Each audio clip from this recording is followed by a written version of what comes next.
मस्ताजोग गावचे सरपंच संतोष देशमुख यांच्या हत्येला आता 1 महिना होऊन जाईल, परंतु अजूनही त्यांच्या खुनाचं गूढ अजून उलगडताना दिसत नाहीये। या प्रकरणात रोज नवनवीन खुलासे होत आहेत आणि आता या प्रकरणात आतापर्यंतचा सगळ्यात मोठा खुलासा झालेला आहे। संतोष देशमुख यांच्या हत्येचे काही व्हिडिओज आरोपींनी रेकॉर्ड केले होते आणि ते व्हिडिओज आता पोलिसांच्या हाती लागल्याचं सांगितलं जात आहे। यामध्ये देशमुखांचा खून कसा झाला याबद्दलची माहिती SIT कडून न्यायालयासमोर देण्यात आलेली आहे। आणि मुख्य म्हणजे देशमुखांच्या हत्येसाठी कोणते कोणते शस्त्र वापरले, किती वार त्यांच्यावरती केले गेले, किती जखमा त्यांना झाल्या होत्या, याबद्दलची सगळी माहिती आता पोलिसांच्या हाती लागलेली आहे।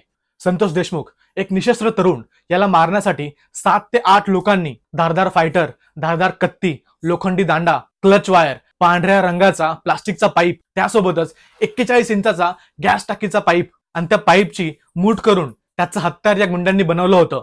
आणि अशा प्रकारे तब्बल 9 वेगवेगळ्या प्रकारचे हत्यार एकट्या संतोष देशमुखला मारण्यासाठी या मारेकऱ्यांनी वापरले होते।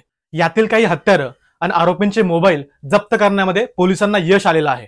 त्यामुळे आता आरोपींना लवकरात लवकर कठोरातली कठोर शिक्षा देणं शक्य होऊ शकेल असं वाटतंय। मित्रांनो, तुम्हाला ऐकून आश्चर्य होईल की एवढी निर्घुण हत्या करून देखील या आरोपींच्या चेहऱ्यावरती तीळ मात्र पश्चाताप नव्हता आणि जे महापाप या लोकांनी केलंय त्याचा या आरोपींना कणभर खेद देखील नव्हता, अशी माहिती पोलिसांनी न्यायालयासमोर दिलेली आहे। गोल रिंगण करून मस्ताजोग गावचे सरपंच संतोष देशमुख यांना मारण्यात आलं आणि त्यांना मारहाण करत असताना त्यांची व्हिडिओ रेकॉर्डिंग देखील करण्यात आली। आरोपींनी संतोष देशमुखांना कत्तीनं मारलं, लोखंडी रॉडनं मारलं, फायटरनं मारलं, क्लच वायरीचा हत्यार बनवून देखील संतोष देशमुखांना मारण्यात आलं। लोखंडी रॉडनं संतोष देशमुखांच्या अंगावरती अनेक फटके मारण्यात आले।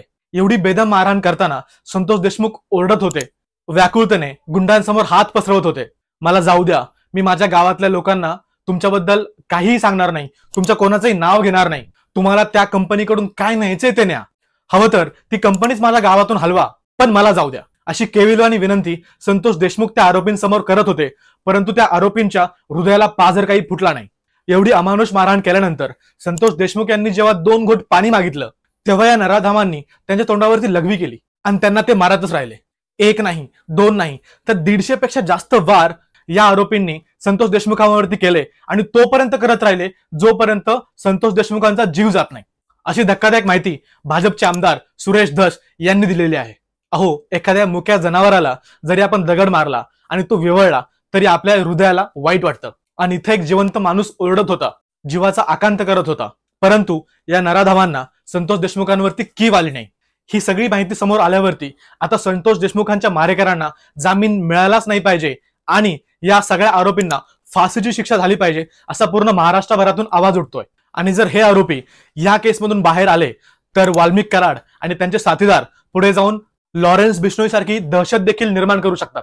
संतोष देशमुख यांना बेदम मारहाण केल्यानंतर देखील त्यांचा जीव जात नव्हता, तेव्हा या आरोपींनी त्यांच्या छातीवरती उड्या मारल्याचं तपासात समोर आलेलं आहे। या प्रकरणातील आरोपी जयराम चाटे, प्रतीक घुले, महेश केदार, विष्णू चाटे, सुदर्शन घुले आणि सुधीर सांगळे हे सध्या पोलीस कोठडीमध्ये आहेत आणि कृष्णा आंधळे हा आरोपी अद्यापही फरार आहे।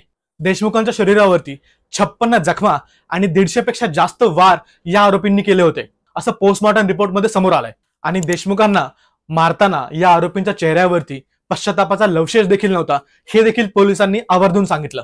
वापरलेल्या हत्यारापैकी 1 गॅस, 5 क्लच वायर, लोखंडी रॉड, पांढऱ्या प्लास्टिकच्या पाईपचे तुटलेले तुकडे, 1 स्कॉर्पिओ गाडी, 1 स्विफ्ट गाडी आणि 5 मोबाईल फोन्स पोलिसांनी जप्त केले आहेत।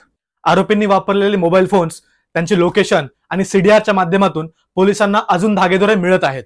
गुन्ह्यात वापरण्यात आलेली स्कॉर्पिओ गाडी आणि त्या गाडीतून जप्त केलेले 5 मोबाईल फोन्स हे देखील पोलिसांच्या हातात आहेत आणि त्यातून ते पुढील तपास करत आहेत। सरपंच हा आपल्या लोकशाहीचा एक पाया समजला जातो। एका इमानदार सरपंचाची दिवसाढवळ्या अशी हत्या होत असेल तर बाकीच्या सरपंचामध्ये भीतीचं वातावरण पसरणं स्वाभाविक आहे। महाराष्ट्रामध्ये 29,751 ग्रामपंचायती आहेत आणि तेवढेच सरपंच देखील आहेत आणि जर आता या प्रकरणात संतोष देशमुखांना लवकरात लवकर न्याय मिळाला नाही तर या सरपंचामधील, या ग्रामपंचायतीमधील भीतीचं वातावरण अजूनही वाढण्याची शक्यता आहे। या सगळ्या प्रकरणावरती तुमचं काय मत आहे मला कमेंट करून कळवा आणि संतोष देशमुख हत्या प्रकरणातील माहिती लवकरात लवकर मिळवण्यासाठी सगळ्यात अगोदर तुमच्यापर्यंत येईल यासाठी बोल मराठी या चॅनलला सबस्क्राईब करा। धन्यवाद। जय महाराष्ट्र।